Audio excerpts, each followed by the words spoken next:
The last time we spoke was in January. We were doing a written interview for Ind.igenous, and that was pre-Sundance. So much has happened after that in your life. And when the team said that we should do a conversation again, I Right. thought definitely we need to catch up on what has happened so far. So, has life changed, and how are you like processing this global gaze on you? Life has become a bit busy. That's of course, and it's a good thing. And I think global recognition is good because the only for one reason that film is getting that uh, visibility and theatrical release. So that's the most important thing right now. So I think that recognition is making this all possible. So I'm just happy for that. Getting the Grand Jury Award at Sundance, how did that feel? Was it more of joy and relief that, this entire journey that has led to this award? Or was it more like, oh, this is a sense of responsibility that I have to keep telling good stories?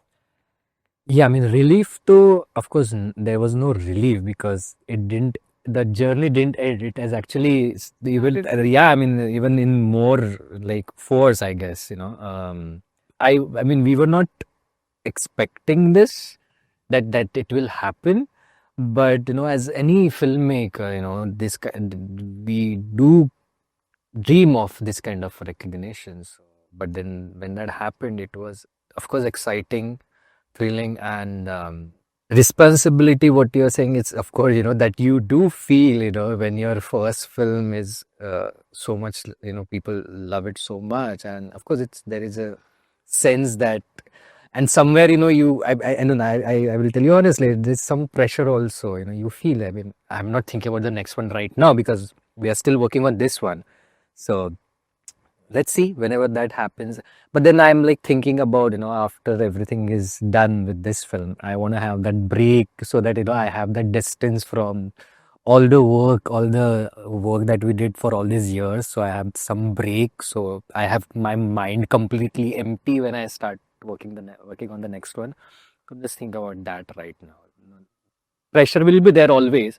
Even when I was writing this film, there was a pressure that you want to create something interesting, nice. So pressure is always there, it will be there. But yeah, but I just want to be completely empty before I start the next one. Right.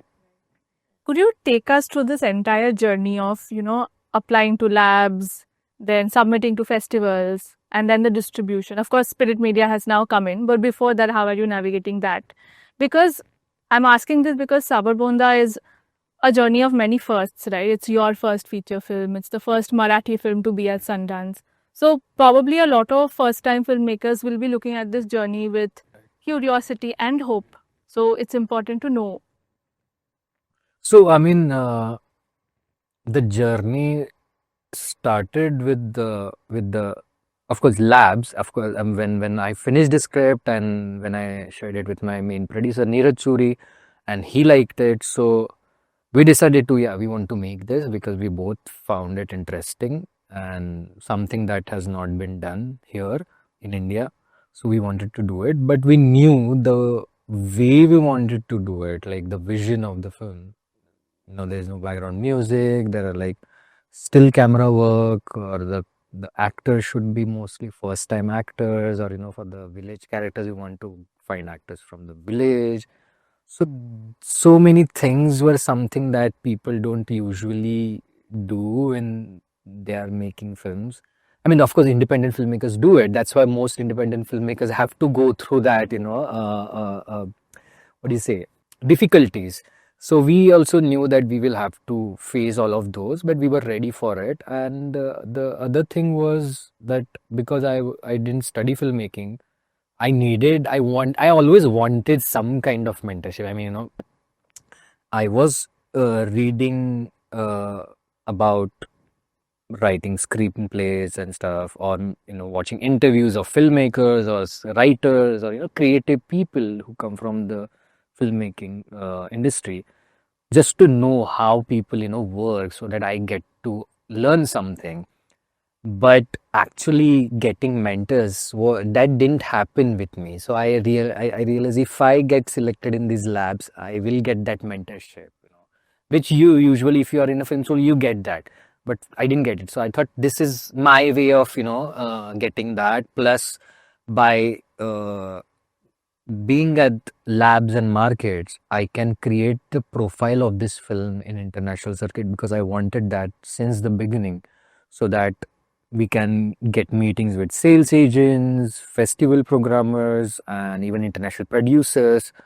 And that started happening because film started going to the lab. So we applied for an MDC lab. Then we were part of Film London Production Finance Market. We were part of Venice Biennale College Cinema, Venice Gap Financing Market.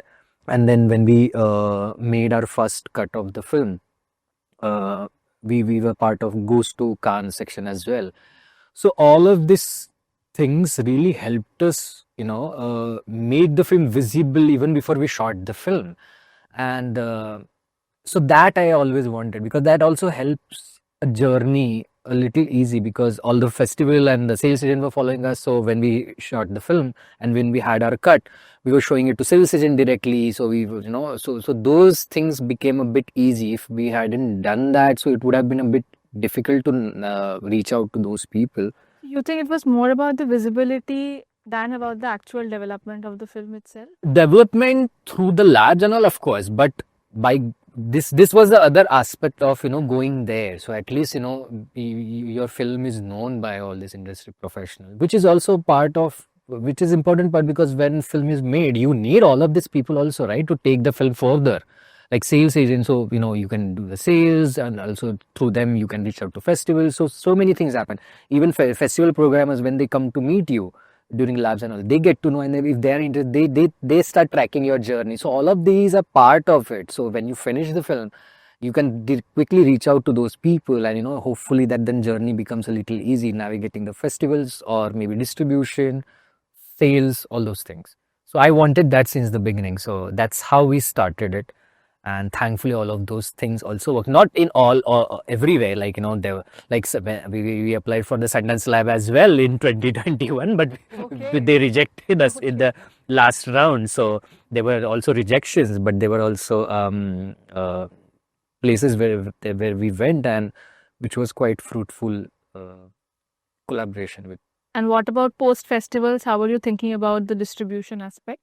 So post festival, so I mean, we already have our global sales agent, Paris-based company MPM Premium, that is doing the distribution globally, except in US and in India. So in US we have Strand releasing, that's releasing the film. So mostly I think by November it will release there in US, in North American territory. And of course, in India, we have Rana Sir's company, Spirit Media, that is distributing the film, which is releasing on this 19th. And everywhere is the theatrical release, which I wanted since the beginning, or everyone wants it, right? All the filmmakers want that. So that is happening, which is the exciting part of this whole journey. So you had said that you are very fascinated with the projector ever since you were a child.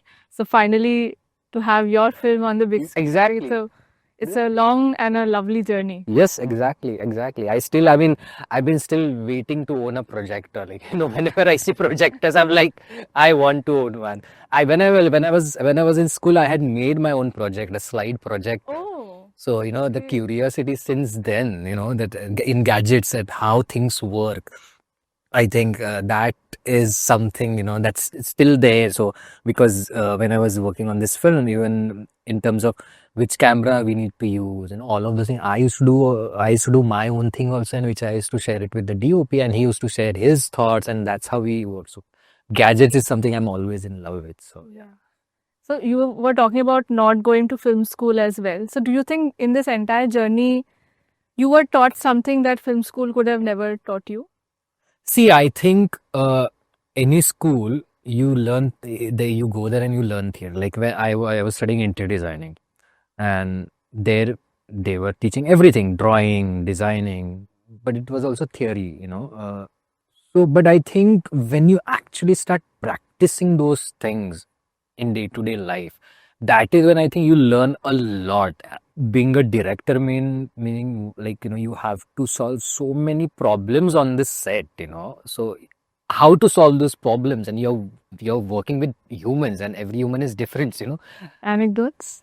there were like so many. I mean, thankfully, one of the things that had happened once, that I had seen one house for one of the scenes, and I kept that in my mind कि ये अच्छा तो लग रहा है, पता नहीं ये यूज होगा नहीं होगा, but that was there when we wanted to shoot this particular scene in a location that we wanted to shoot. Just before the shoot, we got to know that the grandmother in that house died, and we had our whole crew ready to shoot, and we were like, if we are not going to shoot here, how the day will be wasted. And then suddenly I thought about that one location that I had seen, and I was like, let's just go there and figure it out if things can work out. So we just went there and spoke to the owner of the house, and then we right there we figured it out. Look, now how are we going to shoot this whole sequence here? We had to change everything, the shot breakdown, the storyboard that I had done for that sequence, thinking of that one location. We had to change everything and adapt everything as per that new location. So all of these things, that you no one can teach you, that you have to experience when you're doing it. This is just one part. I mean, like, there are people have many difficult problems also, like, so I think, and not only this, even smaller things do, until unless you experience those, until unless you handle those, like even handling actors, actually in real world, when you are out there in the village where there is no mobile network, there's nothing, and there you are handling this almost 150 people's crew. That will actually teach you something, that just sitting in a classroom and understanding theory. So I think these things will actually make a difference. And of course the theory teaches you something. That's why even I wanted some mentorship, at least to know some basics, that you need to know. But after that, it's you, that how you take all of that and apply it in the real world. Were you mostly working with non-actors? There are no non-actors except grandmother. There are no non-actors in this film. They are all professional working actors from theater. All of them actually theater actors. Even the villagers that you see, they are the local theater actors, because I really wanted the authenticity in their language, accent, body language, look, and the best way to find people from there. And then the non-actors, but then we were like, working with non-actors with this long takes will be a difficult thing, and because we didn't have that much of time to shoot the film, that is when we decided that we'll go to the local theater groups and audition from there. And so we got actors from there. So everyone in the film is professional actor except the grandmother. But apparently that grandmother has been doing this, food videos on her Instagram. She has a big following, big following. That's how I discovered her. Like, I keep sharing these food videos with my friends. So one of my friends shared her video, and when I was hearing her voice, then her look, the creases that she has, I was like, she's so amazing. Can we audition her for this character? And she was explaining the recipe. So that was, it was so authentic. And that's what I wanted in grandmother. She should look like a grandmother that we see in the village. And that's how we reached out to her, and she was ready, and we did audition her, and that's how she came on board. Wow. So, I need to look her up. the name of her handle is Bites a Kitchen. So, and she makes all village based recipe, village recipes, and it's really amazing. I had her food as well. She's really amazing. Lovely. What was your process of working with the actors? Was there workshops or? I mean, we didn't really have workshops because everyone was in different parts of Maharashtra. So what we did was, I used to be with actors on Zoom every evening for 2 hours, and with many actors I did that separately, one to one. So what I used to do with them, that I used to say, like, okay, today we will go through these scenes, and then I would just ask them to read the dialogues, how they want to do it. And when they did it, then if I felt anything, I would just tell them, okay, try this, try that. So we tried all of those things in the reading, or in the Zoom meetings. That I did it everyone. And then on the shooting days, I actually worked on their physical performances, because then we had already worked on the dialogue parts, and there I was working on the physical performance. And that's how we worked. So because we didn't have time and the resources to bring everyone together to do the physical workshops. So instead of that, I thought, let's do this. And then I also did it one to one, because I didn't want to do it together, because you are a different person, I'm a different person. Your body language or the way you speak, it's everything is different. So I wanted them to retain that. So that's why I was doing it separately. And then I was like, you work on your character on your own. You don't have to, or how you want to play it. You don't have to share it with anyone. So your performance will be also, something that surprises the other actor when you guys are performing. So, let's try that. So that's how we work. And there is no background score in the film. Firstly, kudos for taking such a brave decision. But I also want to understand, is it the quietness and the stillness, is it because of the themes of death and grief, or do you also believe in quietness when it comes to falling in love and the nicer aspect of life? See, I think the soundscape works as a background music only, is what I feel. And specifically with this film, I was trying to create a portrait of time that I had spent in the village during the grieving of my father. And that is why that silence was part of it. But I also felt that specifically this film, I wanted to make, as if it feels like a real thing, not like the way we see other films. And because of that choice, I decided that then we should not use background music as well. Instead, let's use this sounds of nature, because then you can immerse audience in that world as well. And that that tenderness and that delicateness, that quietness, that will create an atmosphere as well. And because we associate this time with sadness, right? This grieving period, we associate with sadness, and I didn't want to do that. And that is why I thought, this gentle sounds will completely change that and make it a tender experience. And that was the actually main reason. And the other thing is that I wanted to use 360-degree soundscape, Dolby Atmos, and for that's why that layered sound designing came in, became the choice, that I can create a 360-degree world using this technology and create. So there is world outside the frame also. The image that we see, there's people all around this character, and I wanted to create that feel. And that is why I thought, instead of background music, let's try this. Maybe this will be an interesting way to present this story and this world as well. I also wanted to ask, you had the rounded edge frame. Yeah. Any particular reason? Yeah, whenever my dad used to take us to the cinemas when we were kids, we had this celluloid projection, right? So the edges never used to be so sharp the way we see it today, because it's digital now. But that time it never used to be that sharp. They used to be always a little rounded. Anyway, if you see the old photographs that we have, sometimes you have this print with the rounded edges. So that, so because of that nostalgia, that was one of the reason. And then I also, and I think some people started saying, but story is also so gentle. Suddenly that rounded thing also makes you feel nice about it. And the other thing that I told my DOP, that I wanted the images to also feel a bit nostalgic. So I think all of those things, work towards that. So that was the reason. Okay.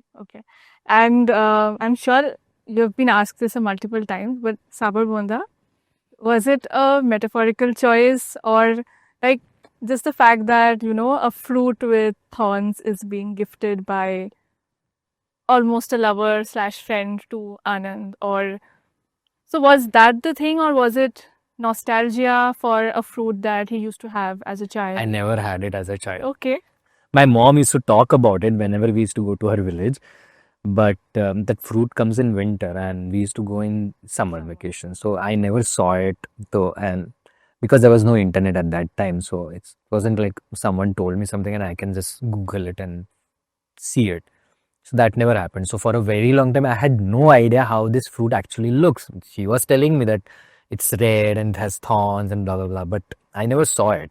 Only when I was writing the script and when I came to that moment where this character brings the fruit for Anand, that also came because, whenever I go to the village, whenever, so if there is some season, so my cousins or my sister or my the nephews, niece, they keep saying, "Oh, do you want to eat this? We'll get it." And then they just run to wherever they can find it and they bring it. So that happens in the village all the time. So I want to create something like that. And then I was thinking, but then what fruit? Because I wanted to then use something interesting that we have not seen. And that's when I thought about that fruit that my mom used to talk about. And that's when I Googled it finally. And I saw it. And then I saw the videos of how people eat, even though my mom had told me, but there were some videos also of, how people eat it and all that stuff. And I found that very interesting. And anyway, the film, I had situated film in the rugged environment, so that also helped me incorporate the cactus plant and the fruit. And then I was like, okay, let's use it. So initially it was just that, but when I was like, when in the film we come to that moment that this character has brought this fruit for him. But then I was thinking, oh, but then is he going to like now clean all the thorns and then eat? Of course not. Then it should be like, he should have cleaned it already. So all of those things came as I was writing it. So that's how that fruit came into the film. And then after that, when I was writing the film, the name was completely different. This was Sabar Okay. Bonda was not the name. What was the So name? that was Arms of a Man, and that I wrote because I didn't, when I finished the script, I didn't have a title that excited me. So I was like, okay, this is something I can use as of now. I'm so glad you changed the. Yeah, I just wanted to have something else. Then I was like, okay, I'm not finding anything. Let me just have something so that at least when I'm submitting to the labs, I can't submit without any title, right? So that's why I was using it. But I always had that thought in my mind that I will have a Marathi title. So that was always there.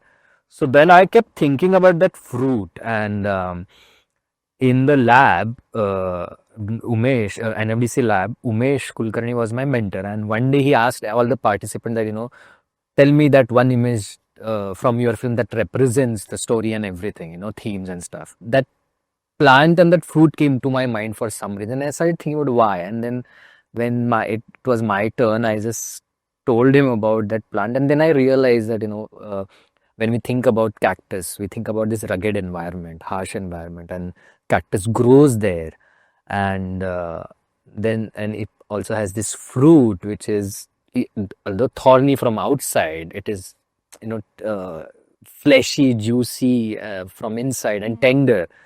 And I thought, these two characters are also going through this hardship in their life, but inside they are that tender and warm with each other, and they do share these tender moments with each other, delicate moments with each other.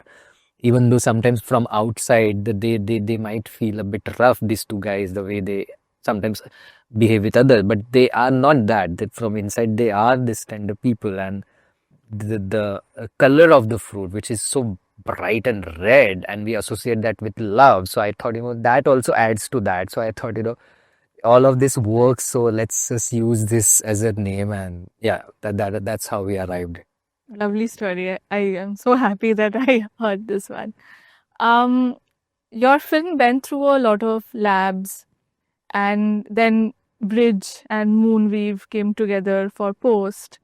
So, how much of the film was changed or developed after all of these collaborations? Like, what is the difference between your initial vision of the film and the end state? So not a lot changed because apparently Umesh was always telling me, please don't go to too many labs. You already have your script. So don't do that. Otherwise, you will keep doing that only and you will never make your film. And I was scared about that because I know sometimes that can happen. But so from start to the beginning, from start to end, whatever the story that I had since the beginning, it remains same. Internally, details changed.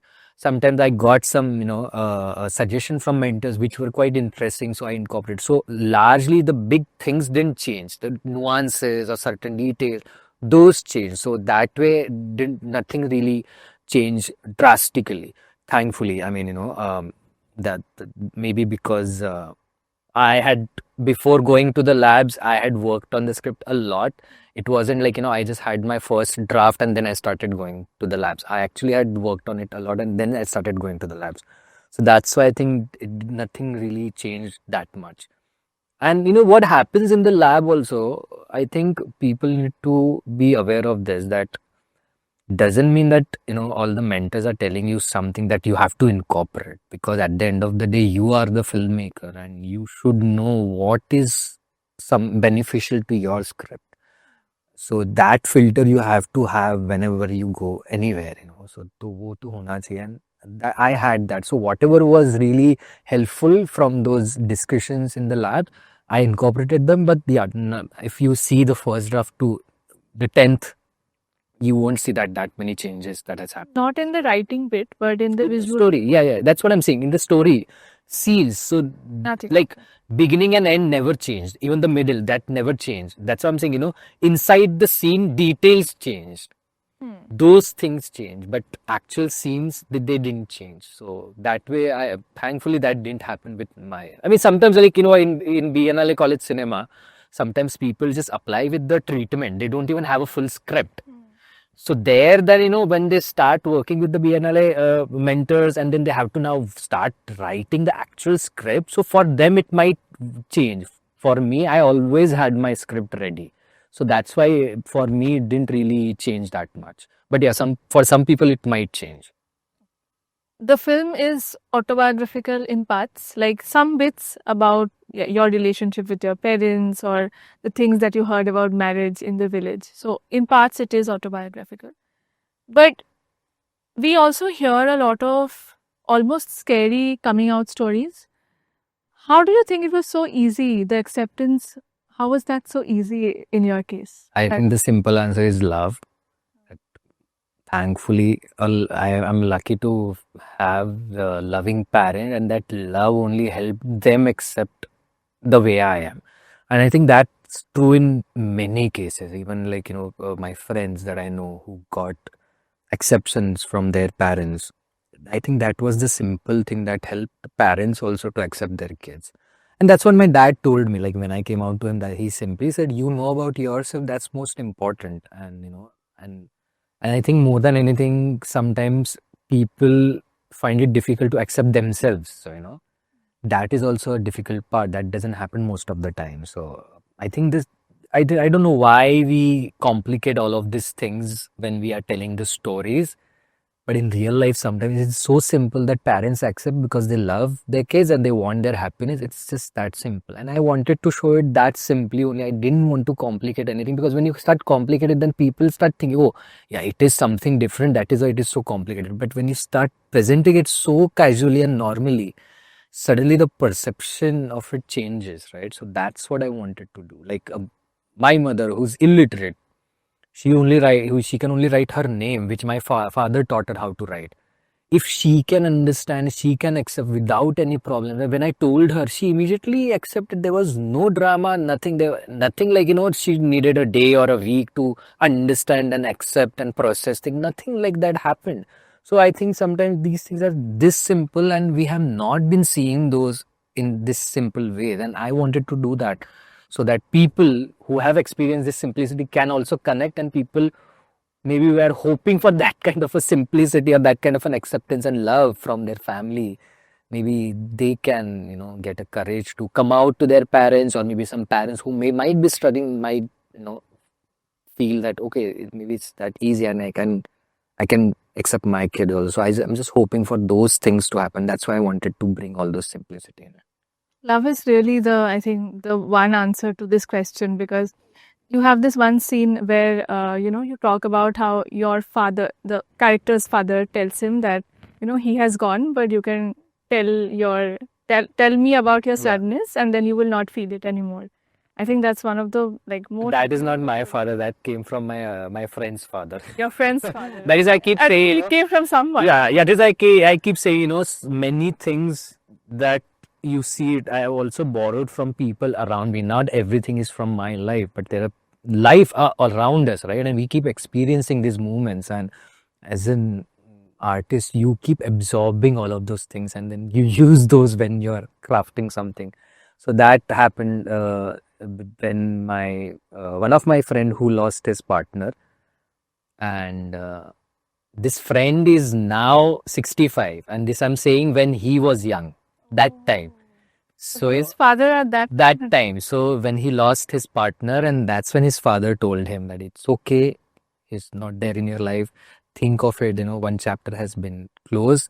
I'm there if you want to talk to me ever. So I'm there. So that's so when he told me that, I was like, oh, that's so amazing. And that happened then. Yeah. So I was like, oh, I need to use this. So I used that when it happened. Yeah. Beautiful. So, do you like Sabar Bonda being called a queer film, or you being called a queer filmmaker? Do you think this tag is important given that there are less stories around this theme, or do you think this is a completely unnecessary addition to the discourse? Okay, I mean, thankfully, at least people who have seen the film, they have been coming to me and saying, please don't label this as a queer film, because we didn't. And this, I'm not saying this from queer communities. I'm a regular audience, heterosexual people. I'm saying they are coming and saying that please don't label this as a queer film, because when we started watching it, it just felt like any other love story. And please don't say it. And I was like, I am not saying it. People around me are saying it. I mean, now we have a word. That's why people are using it. If we didn't have a word, we would have only used it as a love story, right? Very true. So I think, but when audience is saying that, so I think somewhere then we have succeeded to creating a love story that comes across as just a love story. And I think, I don't know if people are calling me a queer filmmaker.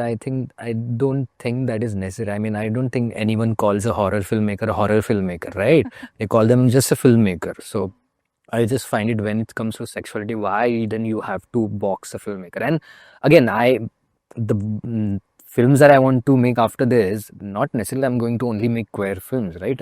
Related to sexuality. As a filmmaker, I want to explore different stories, and so it's just I just want to be called as a filmmaker. That's it. You are comfortable with straight filmmakers telling queer stories? See, I am more comfortable as in if they are making sensitive films and something that feels authentic.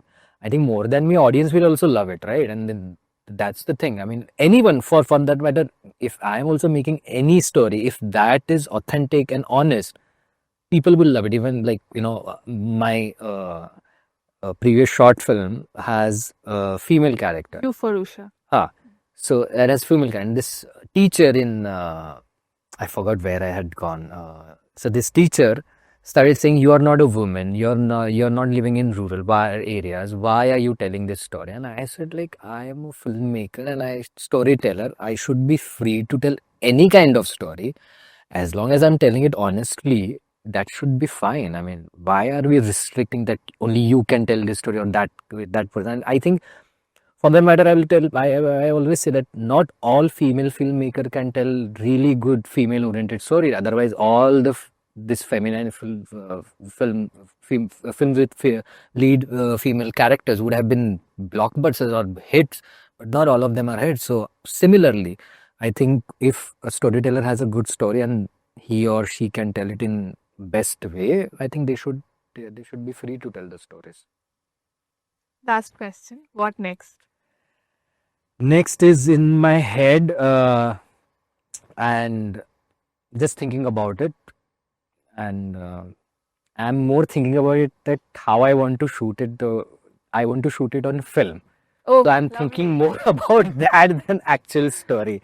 As I said, I'm really into gadget. I really want to shoot on film, and and also the lenses, anamorphic lenses. So those things, I'm more thinking about those things, that how can I incorporate gadgets into my next one. So, I'm thinking more about that than actual story. I have the idea, but I'm thinking about deep Tell us parts. anything about? No, I can. It's too early. It's too early. I mean, people have not even seen the large or number of people in India have not even seen this. There's no point Very talking about the next one. So I just hope that people first come and watch this. So then I'll get to experiment more with whatever I want to do. So yeah. Well, I'm excited for you to be shooting it on film. All the best. Thank you. And looking forward to watching Sabar Bonda in theatre, Yes, and please. also very excited about that. Thank you. It's a film that deserves to be watched on the big screen. Yes. Thank you. Thank you. Thanks.